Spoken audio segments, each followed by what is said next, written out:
la tristesse arrive, je sais que tu es là, toujours près de moi.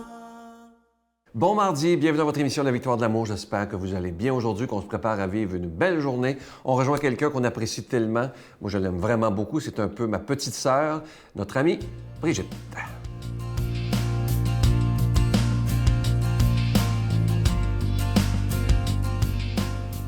Bon matin tout le monde. Alors, je vais vous parler, comme je vous disais la semaine dernière, une autre veuve. Hein? Jésus affectionne particulièrement les veuves parce que ce sont les laissés pour compte de sa société. Aujourd'hui, ça va mieux, mais bon, à cette époque-là, c'était terrible de se retrouver veuve. Et si tu n'avais personne pour t'occuper de toi, il fallait que tu trouves un autre mari, tu sais. Mais là, non. On va parler de la prophétesse Anne, qui est dans Luc, toujours. Hein? Toujours dans Luc, c'est incroyable ce que Luc raconte, des histoires, des belles histoires. Luc, chapitre 2, versets 36 à 38. On parle de Anne, la prophétesse, quand il y a la présentation de Jésus au temple, hein, parce qu'il faut présenter les colombes et puis tout ça, puis c'est la circoncision et tout ça. Et on a Siméon qui se met à dire que « Ah, voici le Seigneur, enfin, maintenant j'ai vu de mes yeux, je peux mourir, j'ai vu le Sauveur, je peux mourir. » Et là, Anne arrive en même temps, une vieille femme. Il y avait aussi une prophétesse, Anne, fille de Phanuel, de la tribu d'Aser. Elle était fort avancée en âge. Après avoir vécu 7 ans avec son mari, elle était restée veuve et avait atteint l'âge de 84 ans. Elle ne s'écartait pas du temple, participant au culte nuit et jour, par les jeûnes et des prières.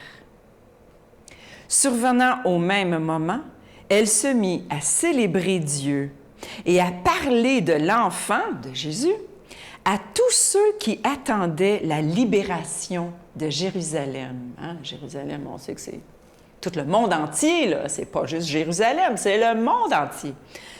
Alors, Anne, elle s'est consacrée au Seigneur. C'est ça que dit l'Écriture. Hein? Elle n'a pas refait sa vie, comme si on pouvait refaire sa vie, mais elle n'a pas continué sa vie avec un autre homme ou quoi que ce soit. Non. Elle a décidé de se consacrer à Dieu. Elle jeûne, elle prie, il est toujours au temple, nuit et jour. Donc, elle est vraiment une consacrée, comme on voit aujourd'hui, hein, les célibataires consacrés ou les personnes qui sont célibataires, qui ne veulent pas vraiment être célibataires, les veuves qui n'ont pas choisi d'être veuves et qui sont malheureuses de ça. Jésus a quelque chose pour vous. Quand que j'entends mes amis célibataires se plaindre qu'elles sont seules, puis que c'est souffrant, puis que je compatis donc, il y a la réponse. Si tu pries, si tu te consacres au Seigneur, tu verras le Seigneur. Elle l'a vu de ses yeux vus, et ça s'actualise aujourd'hui pour nous toutes. Amen. Notre Père qui es aux cieux, que ton nom soit sanctifié, que ton règne vienne, que ta volonté soit faite sur la terre comme au ciel. Donne-nous aujourd'hui notre pain de ce jour. Pardonne-nous nos offenses comme nous pardonnons à ceux qui nous ont offensés. Ne nous laisse pas entrer en tentation, mais délivre-nous du mal, car c'est à toi qu'appartient le règne, la puissance et la gloire pour les siècles des siècles.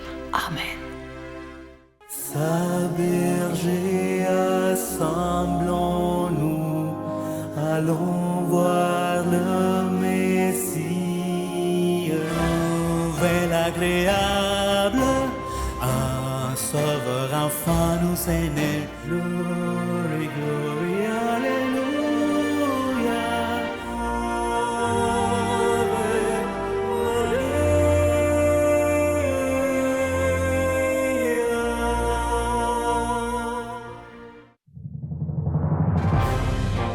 compagnie du père Michel Marie, Marcia Pilote, Sœur Angèle, Éloi Gillard, Stéphane Roy, Brigitte Bédard et Sylvain Charon. En chanson, Mélissa Bédard, Georgia Fumanti, Jessica Poulain et Miguel Padilla. Et un mini-spectacle de l'unique Natacha Saint-Pierre et Grégory Turpin. Les 6 et 7 juin 2020 à 13h et 19h à la salle Maurice-Aubry de Sherbrooke. À réserver rapidement au 514-523-4433 ou sans frais au 1-888-811-9291.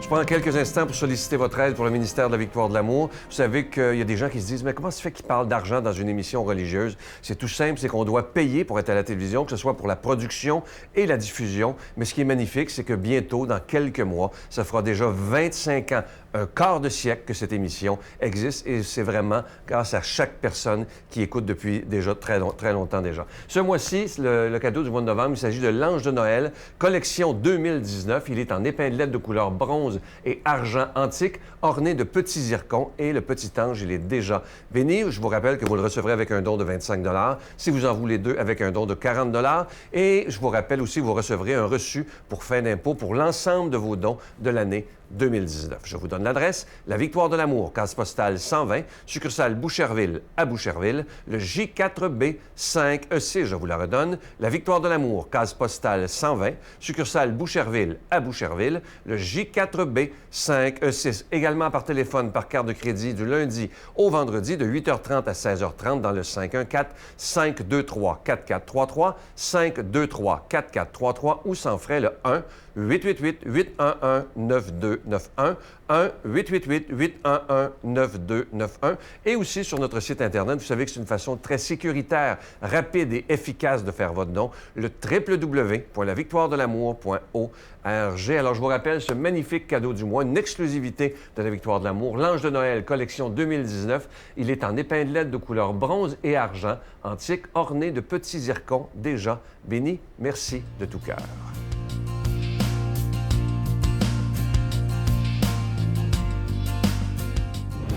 Qui n'a jamais rêvé de recevoir une lettre du Christ? Eh bien, la voici, le tout nouveau livre du Père Michel Marie, D'un amour brûlant aux éditions Artege. Enfin disponible au Québec dans toutes les bonnes librairies. La parole de Dieu aujourd'hui est proclamée par notre ami Pierre-Luc.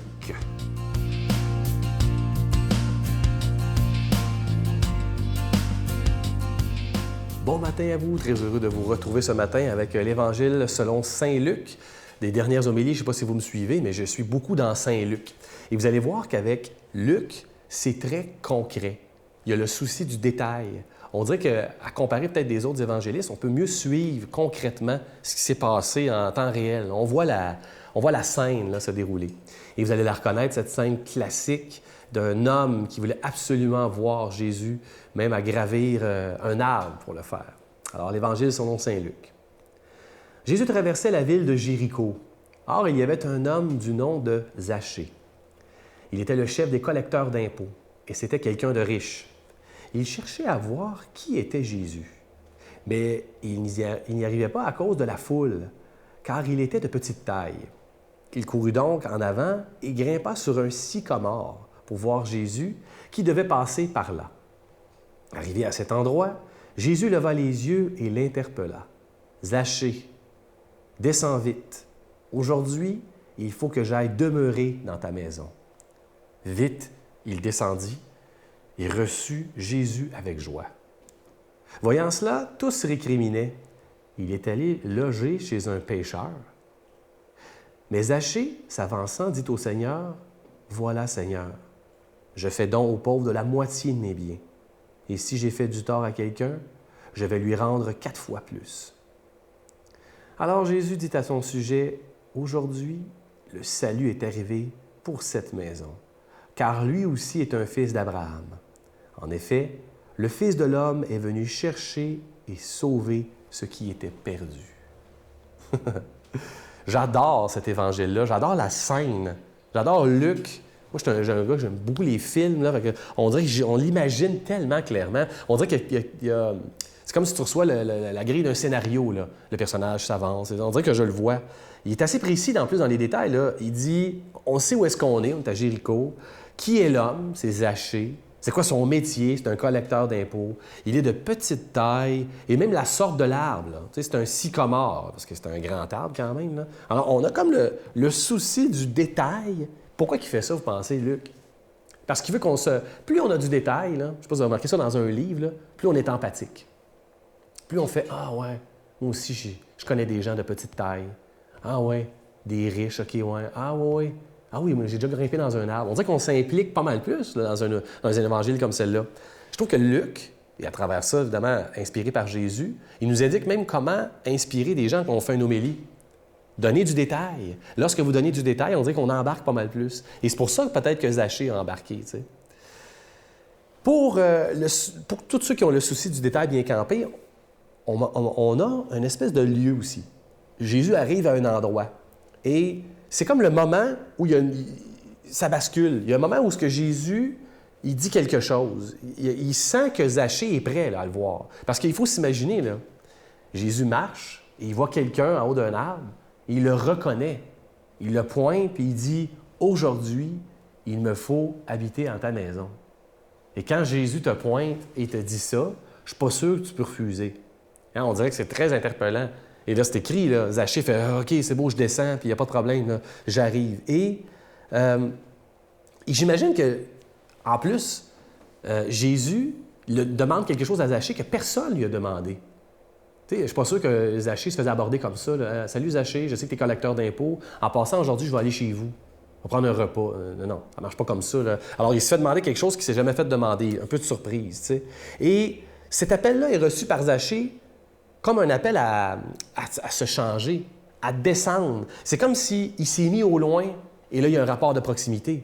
J'ai monté dans un arbre te voir de loin et Jésus te dit « Viens ici, descends vite, je m'en vais chez vous. Arrête d'être au loin, là. Et rapproche-toi de moi. » Et ça, je trouve ça fort. Et en un instant, on dirait que la transformation, elle s'opère. Il y a quelque chose de très puissant là-dedans. Et ça, c'est très drôle de voir après, puis ça nous arrive tous, le jugement des autres. Bon, Jésus s'en va voir un riche. Hein? On le savait finalement qu'il succomberait, là, t'sais. Et par après, attention, là, regardez le riche, je l'ai transformé grâce à ma présence, grâce à la présence de Dieu dans sa vie. Il va donner la moitié de ses biens. Puis à tous ceux qui ont fait du tort, il va leur en donner pas mal plus. Il y a eu ici là, une transformation et il faut la reconnaître. Aujourd'hui, le salut est arrivé pour cette maison, car lui aussi, même si c'est un riche, c'est un fils d'Abraham. C'est important de se le rappeler, ça, quand même. Prenons le temps de descendre cette prière pour que Zachée aussi descende avec nous. Hein? Seigneur, donne-moi le temps de me positionner pour te chercher, te voir et me laisser interpeller par toi, pour que grâce à ta parole vivifiante, je me laisse transformer grâce à ma foi. Au nom du Père et du Fils et du Saint-Esprit, Amen et bonne descente vers Jésus. Je vous salue Marie, pleine de grâce. Le Seigneur est avec vous. Vous êtes bénie entre toutes les femmes, et Jésus, le fruit de vos entrailles, est béni. Sainte Marie, Mère de Dieu, priez pour nous pauvres pécheurs, maintenant et à l'heure de notre mort. Amen. Je vous laisse avec une belle pensée qui dit ceci. Écoutez bien ça, elle est très belle. On dit que le monde appartient à ceux qui se lèvent tôt.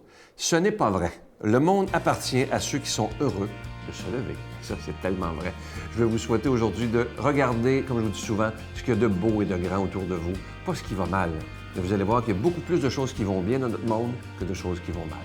Bye. Puis je savais pas comment m'enlever cette douleur-là. Première fois qui m'est venue en tête, bien sûr, la potion magique. J'amasse ma petite amie de fille, on s'en va se saouler. Puis c'est là que ça a commencé là, fort à une solution. Tu sais, là, j'ai commencé à utiliser la boisson et la drogue comme solution.